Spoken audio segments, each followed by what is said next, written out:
Okay, this is the last of the boxes, or the puzzles rather, that came in before Christmas, and I was really, really mad at my daughter because I know what's inside the box, and she just wouldn't let me open it up. She said it was a Christmas present, and that was it. It was too close to Christmas. If I opened up any boxes, then she was able to open up any presents. She was a present early, so that kind of blew that. We can't have her opening her Christmas presents early. So I was stuck not being able to open my Christmas presents. Cookie? Santa didn't finish that one, so I'm going to a little bit later on. Really good. Okay. Anyway, this puzzle that's inside here is called Child's Play, and it's made by Neil over on, sorry, it's not called Child's Play. Yeah, it's Child's Play. Where's that coming from? I'm not sure. Unhappy Puzzler. Unhappy Childhood, and it's made by Neil Hutchinson. And Neil he's the juggler over on Neil's puzzle building blog, and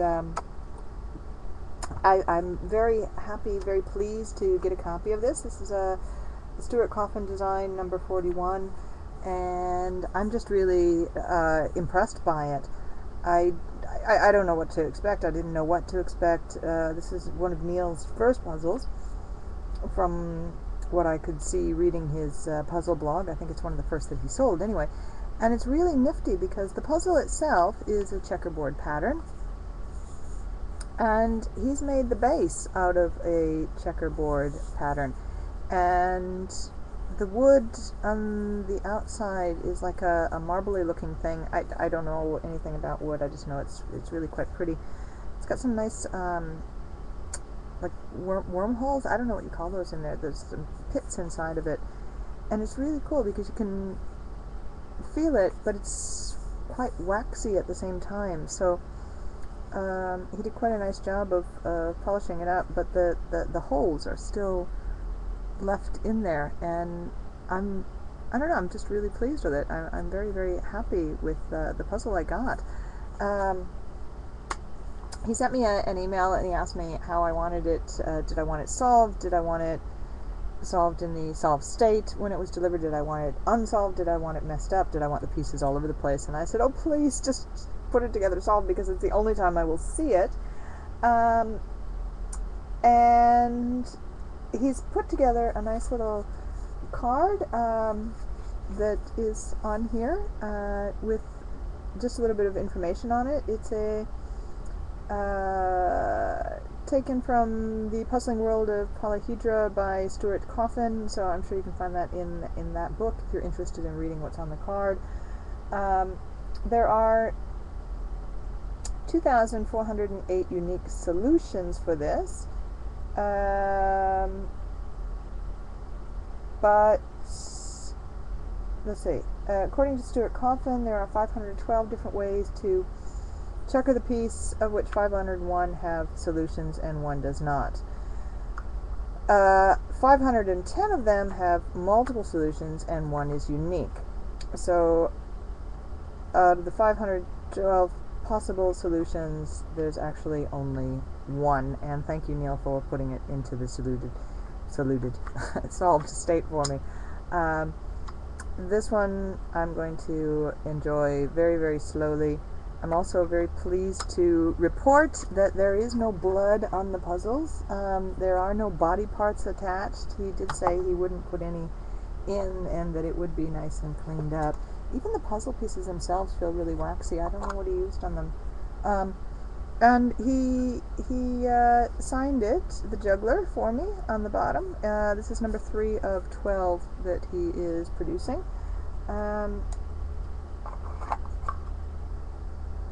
I wonder. No. Okay. Anyway, so sorry, just a thought. I was reading on the Renegade Puzzlers about beveling, and I just asked, I don't know anything about these kinds of things, so I asked how difficult it was, and apparently it is something that's quite difficult. Okay, so we'll put that piece back there, that way, into the, into the, oh, okay, here we go. So, it's got a nice smell to it.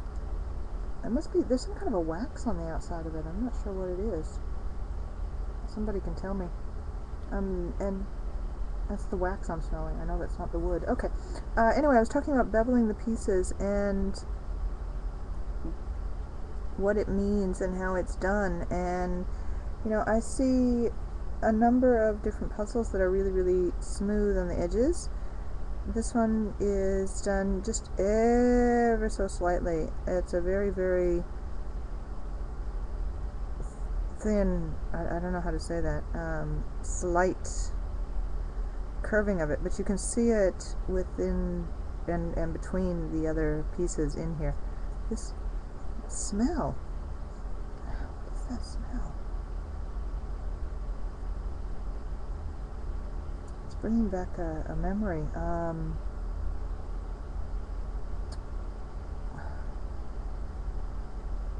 I had a cedar box that my grandfather bought for me in Wisconsin Dells many, many, many years ago.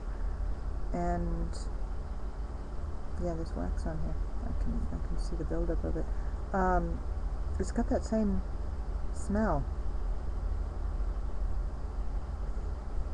It's interesting. It's very, but it's very, very pretty puzzle. Nicely done, nicely put together. Unhappy Childhood, made by Neil Hutchinson. And I know he said something about not throwing away pieces because he liked the grain of the wood and the color of it. And actually, I'm very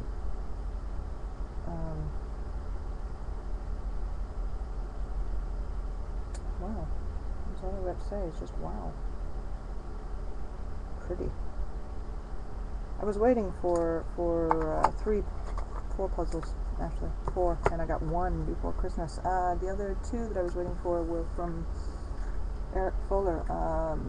One is a cigar box, and I don't know, Chris, I think was the name of that one, and I can't even remember the other 2 that I bought, but they didn't come in. But this one I'm impressed with. I when I saw the picture on Neil's page, I really like this outside design, and I'm sure it would be okay to I mean, I'm sure that the inside puzzle itself, just gluing boxes together, I'm sure I could find cubes to put together at some point or something like that. But the